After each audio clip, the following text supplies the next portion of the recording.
Усім привіт! Вітаю вас на моєму каналі, і сьогодні я запрошую вас у подорож. Розпочнемо ми з вами говорити про українських художників ХХ століття і перейдемо до сьогоднішнього дня. На мою думку, це ті художники, які найбільш вразили Україну, українців. Це ті художники, які ніколи не вписувалися в рамки, і саме це я обожнюю, тому розпочинаємо.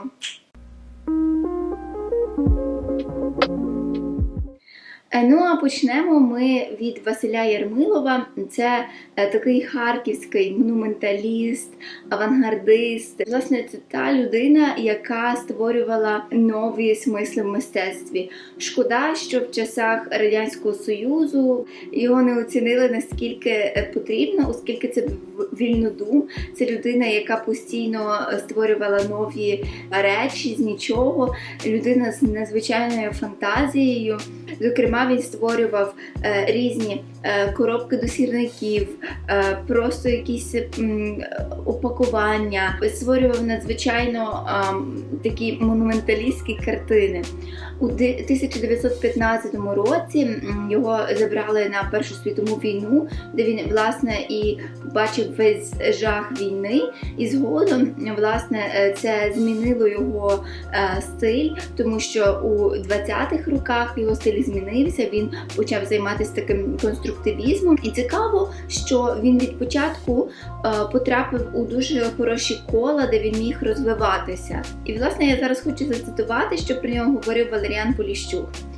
Це був великий диктовий період нашого мистецтва. Всі вулиці й будинки кричали фарбами, лозунгами, квітами та щитами, арками роботи Василя Ярмилова. Це був пафос революції у фарбах. Нічого подібного не бувало до цього часу, і, на превеликий жаль, не залишилося у спадщину. Це був неповторний стиль доби. Він постійно був у творчих пошуках. Ми бачимо цю творчу наснагу, цю вільну думку у його роботах. А декотрі експерти оцінюють, що зараз його роботи коштували би біля 250-300 тисяч доларів. Ну а наступна представниця українського яскравого мистецтва – це Марія Примаченко. Вона народилася у селі Болотня Київської області, і можна сказати, що все життя вона прожила там, у цьому селі. Село навіть її надихало, і вона ніколи цього не соромилася. Власне, цікаво, що ще з дитинства вона хворіла на поліомієліт, не виходила з дому, багато часу проводила вдома, де вона якраз і потроху собі малювала. Проте у 17 років вона синьою фарбою розмалювала свій будинок, що дуже сподобалося її сусідам, які якраз і зробили перше замовлення, коли вона намалювала сусідам, розмалювала їхній будинок. За це їй подарували порося, яке, власне, потім і врятувало їх у часах голоду. Марія Примаченко народилася, насправді, у творчій сім'ї, бо її батько робив дворові огорожі, бабця розписувала писанки, а мама вишивала. І, власне, потім це передалося, вміння до вишивання передалося самій Марії Примаченко. Ми часто її бачимо в таких вишиванках, досить оригінальних, і, власне, це були вишиванки, які вона сама собі вишила. Сама ж художниця була малоосвічена, оскільки вона закінчила лише 4 класи, підписувалася МП і користувалася таким народним наріччям. Що теж цікаво, вона під своїми підписах під картинами майже не вживала розділових знаків. Марія Примаченко ніколи не вписувалася у ось ці рамки соціалістичної творчості, тому що її роботи були вільні, яскраві, колоритні. І я обожнюю роботи Примаченко, оскільки вони настільки самобутні і видно цей політ фантазії. Цікаво, що, власне, у 20 столітті, у ці досить важкі часи, вона знайшла ось цей колір, цей колорит, і, власне, ось цими ніби фарбами, цим кольором, вона дитячою такою яскравістю, дитячою, може, дещо наївністю, вона виступає проти оцієї дорослої дурості. А наступна художниця, про яку я хочу вам розповісти, це Алла Горська.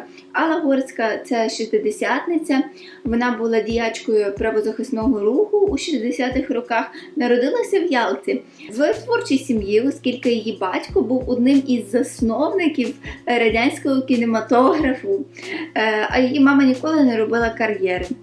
Творчість мисткині ґрунтувалася на традиціях Київської академічної школи, народному мистецтві, авангарді 20-х років, вічукізмі, глибокому знанні світових мистецьких напрямів. Також вона створювала мозаїк та вітражі. Багато з її мозаїк, власне, було в Донецьку. Чому говорю було? Бо тому що я не знаю, чи досі вони збереглися. І цікаво, що, власне, у цих 60-х роках дуже був помітний оцей сплеск національних мотивів. І, власне, проекти базувалися на цьому такому модерністському трактуванні народного мистецтва.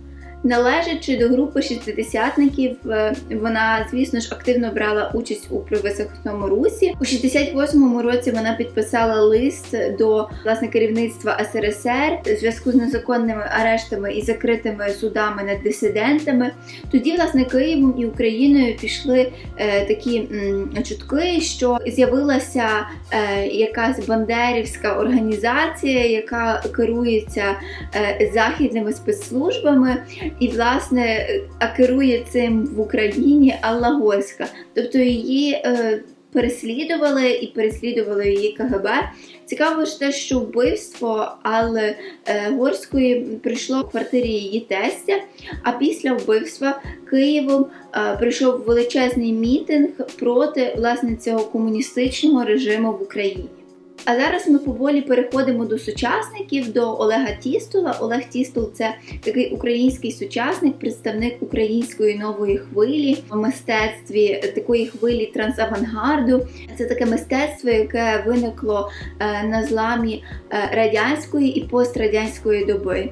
У своїх роботах він також підважає оцю маніпуляцію історичною спадщиною. Його роботи надзвичайно цікаві, вони теж яскраві і самобутні. У його роботах взагалі не видно оцього соцреалізму, який був у радянських митців. Переглядає оці різноманітні кліше радянські і показує цю феєричність і яскравість незалежної України. Він поєднує у своїх творах національні і радянські символи, міфи або ж утопії і відкрив для себе симуляр. І наступний, до кого я хочу прийти, це вже останній Ілля Чичкан. Це теж український художник, представник нової хвилі. Він, власне, причинився до цієї групи Паризької комуни. Ця група – це була якби відповідь на бюрократичні інститути, які ще досі були в Україні після незалежності. І цікаво, що ця група перестала існувати у 1993 році. Сам Чичкан – це такий провокативний митець, він входить у склад найвідоміших сучасних художників України і взагалі сучасних художників. Його виставка «Психодарвінізм. Еволюція психів» була дуже голосно обговорювана, і цікаво, що викликали поліцію. І, власне, він один з таких творців сучасного мистецтва. А що цікаво, коли його питають про сучасне мистецтво, що він говорить? І в одному з інтерв'ю я, власне, знайшла таке, що його запитують: якщо запхати квіти в унітаз, чи це мистецтво? На що Чичкан відповідає: ні, це не мистецтво. Проте, коли ти засовуєш квіти в унітаз із дитинства аж до старості і довів, що це правильно і потрібно комусь, тоді так, я повірю, що це мистецтво. Так просто стати художником неможливо.